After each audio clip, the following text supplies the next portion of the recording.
welcome to the second episode of Cab Fit.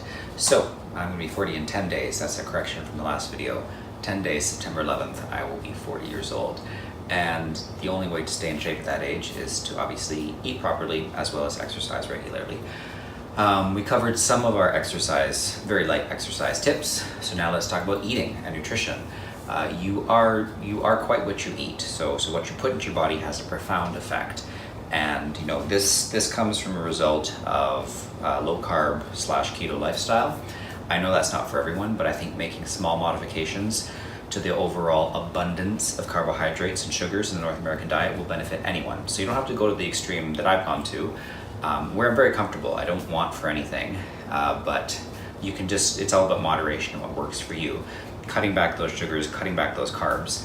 A lot of the science and medicine and nutrition now is suggesting, you know, this landmark revelation that carbohydrates in large quantities are not good for you. And they're in everything. You have corn syrup solids in pretty much anything in your fridge today. You won't find that in my fridge, but probably in your fridge you may. And you know, you just need to get that junk out of your system. Sugar leads to insulin. Insulin tells your body to store fat. So without that mechanism happening in your body, or with it happening at a very normal level where insulin is regular, not spiking, and you're not bloated and gassy and sleepy and all those things which sort of are indicative of carb overdose, that's what we're aiming for in a healthy diet. So I'm going to take you through some of the stuff, just very basic stuff here. So basic nutrition, we're going to go over the stuff in my fridge. I'm even going to show you some delicious treats that you can get that are very, very low carb from the Butternut Baking Co. here in Toronto.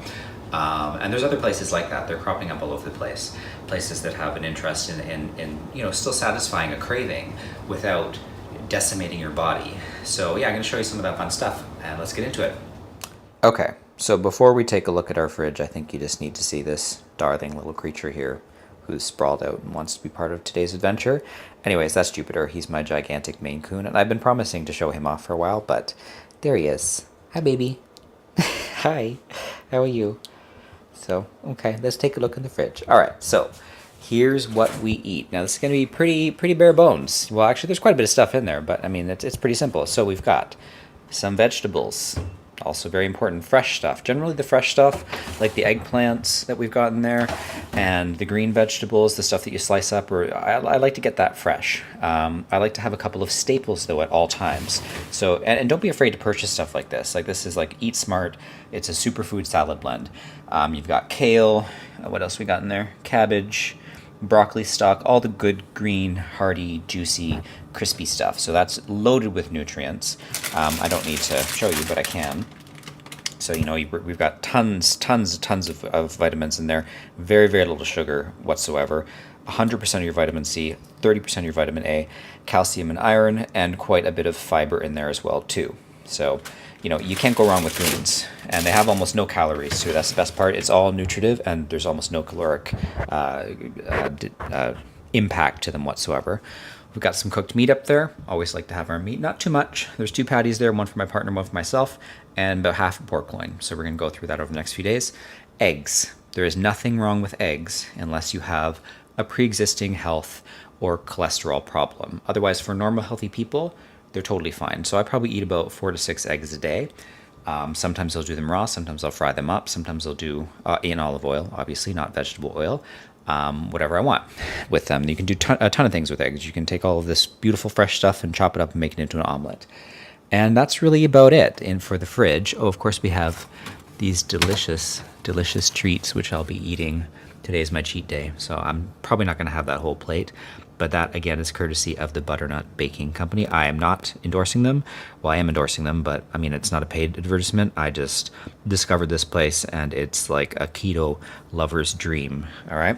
So, moving on very quickly to the freezer. So, we've got some Butternut Baking keto buns that are frozen there. We've got gobs of meat. So, we've got chicken, we've got steak, we've got some caseless sausages, just, all the good stuff. Chicken breasts. I don't mind my chicken breasts with the bone in, skin on, because A, they're cheaper, and when you eat a lot of meat, that you can just cut the skin off if you don't like it. And B, it gives it a bit of flavor, too, when you get to roast it in the fat with all the stuff. And then, of course, we've got some frozen organic broccoli. So I am not against, we got a lot of fresh vegetables, but there are those days when you're in a rush. don't be afraid of getting a nice high quality delicious bag of organic broccoli or whatever it is that you prefer. There's no shame in frozen vegetables. They're totally fine for you. You don't really lose a lot of nutritive value unless you bake the crap out of them or never microwave the crap out of them, but they should be fine and you still get quite a bit of nutrition. And what are you doing, sweetie? There, he wants a little lick of something. So I'm going to close this up before he gets right in there. And yeah, that's the fridge. Moving on. And finally, we've got the cupboard here. So the cat food is obviously not for me or something that I would recommend. That's for our senior cat. But I do have some canned tuna. I'm not, again, it's one of those convenience things. You can take a bag of those greens, you can take some gourmet tuna, and the thing I like about this is if you look at the label, so we're upside down here, so look at the label, and the only thing it has in it is just going to be, where are you? There you go. Tuna, olive oil, I can never pronounce that properly, jalapeno peppers, vinegar, salt, and natural flavors. So there is no added sugar, no added chemicals. It's pretty basic stuff. So, even though if you're against sort of canned goods, you can find some nice clean ones. This brand right here, again, I'm not endorsing it. This is just one that I eat that's fantastic. It doesn't have any junk in it. It's cloverleaf, jalapeno tuna, chunk of white tuna, and it's white tuna too, so it's that nice, good, chunky tuna. So yeah, throw that on a salad, 2 cans and more salad if you're feeding more than one person, and you're good to go for dinner. And then, of course, you need an assortment of delicious vinegars and lots of extra virgin olive oil. You'll also see some stevia there. So that's what we use anytime we want to sweeten tea or coffee. It is significantly sweeter than sugar. It takes a bit of getting used to. It doesn't really have sort of an aftertaste like aspartame or sucralose or any of those other ones. Like it has a unique taste, but it's much, much sweeter once you get used to it. You can also try monk fruit, which is a very simple substitute that a lot of people are using, and that's actually butternut baking coat. That's what a lot of their stuff is made with. Has no glycemic impact whatsoever, so it will not affect your blood sugar.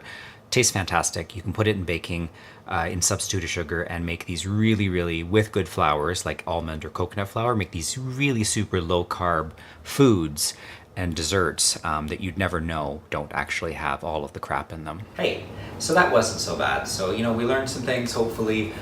We saw some options. Again, you incorporate with health and fitness, you incorporate what you can into your lifestyle and into your schedule. Like, not everyone has the dedication and willpower that I do, and I don't expect them to. You have other commitments and other things in your life, but you do the best you can. And the best you can for nutrition is just getting some of that sugar out of your diet. It's not healthy for you. There's no literature to suggest that it's healthy for you. You just shouldn't be eating it. So I don't want you to feel guilty when you go and have that quart of Baskin Robbins. Actually, if you have a quart of Baskin Robbins, you probably should feel guilty because no one should be eating that. But go for a low sugar option. Like, go for something different. Go for a gelato. With less sugar. Like, there's always options, and we've gone over some of those today. Just try 1 or 2 and see what works. Don't try and change the whole thing at once. That never works for people. Just try like 1 or 2 options. Go from there and see how your body and your lifestyle responds to them. Particularly if you're in a family too, you have to sort of indoctrinate them as well too. You need everyone on board. So yeah, that's it for nutrition today. We'll get more into that later, but that's the basics of sort of how I eat, and what works for my body. And as I'm gonna be 40, and I think I look pretty good, and that's part of a fundamental part of why I look and feel the way I do. So thanks for tuning in, guys, and have a great day. Bye.